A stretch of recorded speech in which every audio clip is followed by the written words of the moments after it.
Bonjour Christophe, on est ici à Pépieux. C'est un retour en enfance pour toi. Est-ce que tu pourrais nous raconter la relation que tu as avec ce domaine? Alors effectivement, c'est un retour en enfance comme tu le dis.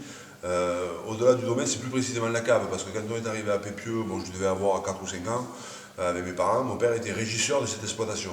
C'est-à-dire que c'est lui qui gérait l'exploitation, donc, et notamment sur des caves particulières. Donc c'était vraiment le terrain de mon enfance, l'expression avec mes amis, mes potes, que je côtoie toujours. Donc, venir dans cet endroit, ça me rappelle évidemment plein de souvenirs, des bons et des moins bons aussi, forcément.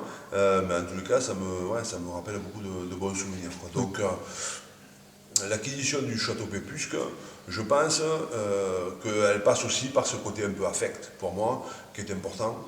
Et donc, voilà.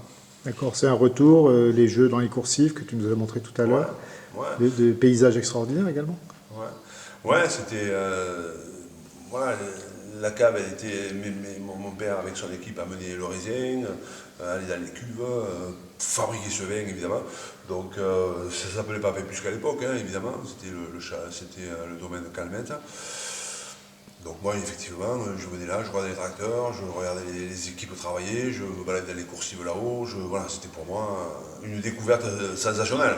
Sans imaginer qu'un jour, j'en deviendrai évidemment propriétaire. Donc, il y a un mélange de choses dans mon esprit aujourd'hui qui me rend fier dans un premier temps, mais qui m'apaise quelque part, mais aussi qui me met devant mes responsabilités, parce qu'il ne s'agit pas juste d'acheter une cave de son enfance, hein. Il faut Parce construire que derrière. voilà, il faut construire derrière.